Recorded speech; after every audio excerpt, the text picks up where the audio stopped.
A couple of years ago, I visited the Immigration Museum at Ellis Island, New York. I saw a quote there on the wall that somehow stuck with me until this day. And it goes something like this. Before I moved to the US, I've heard that the streets are paved with gold. When I got here, I found out three things. First, the streets were not paved with gold. Second, the streets were not paved at all. And third, I was expected to pave them. The reason why the quote resonates with me so much is because it reminds me of how difficult a life can be when you move into a foreign country without speaking the language, having any friends, or having knowing the culture. When I was 17 years old, I had a huge dream of moving into the US, finish school, and start a business. And now I'm happy to say that I finally fulfilled my dream of starting a business, as I've ran my business for about a year, and now employ 15 people, and we've just hit $1.5 million in revenue.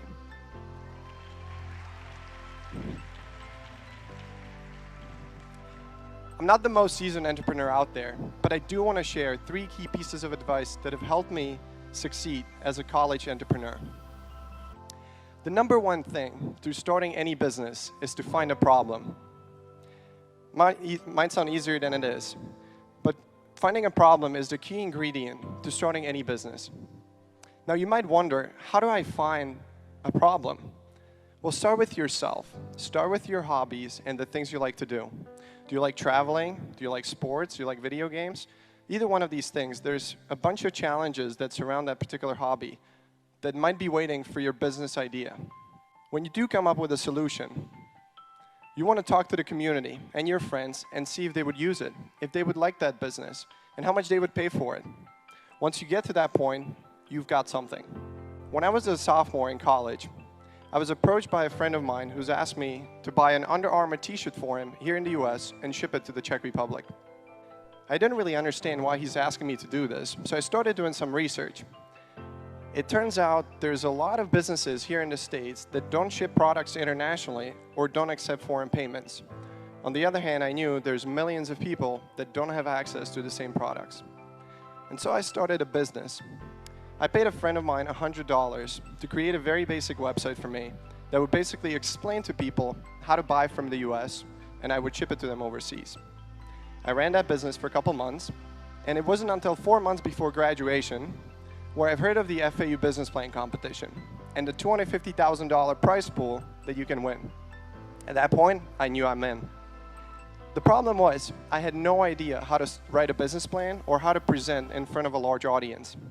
So I knew I needed to get help. I found out about the free seminars that Florida Atlantic University was offering to young startups to help them write business plans. So I started attending these seminars, and that's where I came across a very strange term to me at the time that's called mentorship. The reason why I say it's strange is because mentorship is a concept of experienced business people that have been there, they have done it, they have successfully started, launched, exited businesses. And now they want to help people, young people like myself, to get their business to the next level for free. Now that's the biggest catch. That's the thing that I couldn't understand. I couldn't understand how somebody would volunteer their time for free and not want anything for it. The reason why I don't understand it, or I didn't understand it, was because coming from a post-communist country, you get nothing for free. And then when you do, there's usually a catch. Well, there wasn't a catch this time. I met my first mentor, Bob Nelson, a gray-haired, 70-year-old dude who's been there, he's done it, he sold and exited his business. And he was there for me. He's helped me to write a killer presentation, a business plan, and helped me win the first place at the FAU business plan competition.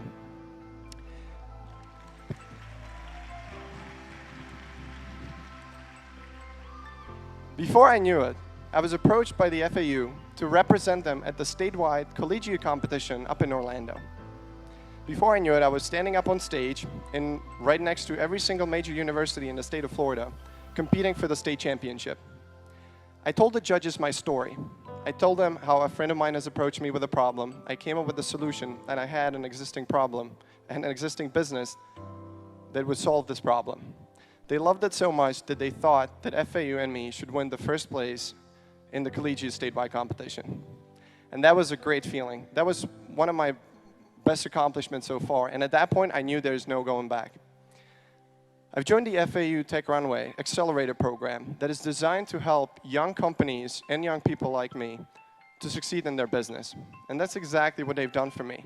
They've provided me with capital, space, and a bunch of other gray-haired mentors to help me get my business to the next level. And that brings me to my third piece of advice, which is to bootstrap. Now, bootstrapping basically means don't spend money on things you don't necessarily need. It's really easy to spend money, but it's a lot harder to make them. When you're in school, you're in the learning phase, and you should really take advantage of all the resources that are available to you on the internet, on YouTube, or anywhere else that you can imagine.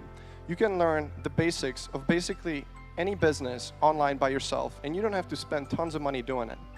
When you're starting a business, it's extremely important to don't spend money on things you don't need, and you can do yourself.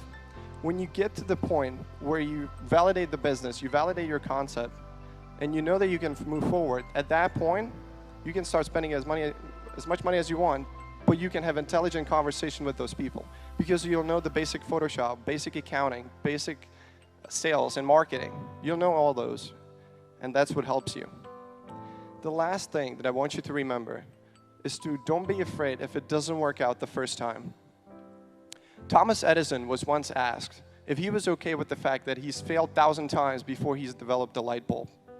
He simply smiled and said, "I didn't fail 1,000 times. It just happened to be a 1,000-step process." And that's exactly how you should look at it. Your mindset has to be set on you succeeding. When you give it everything you have, when you've put your heart into it, countless hours, it will eventually happen for you. So don't give up. You might have to pave the road to get to the goal, but when you do and you get there, it's definitely worth it. Thank you.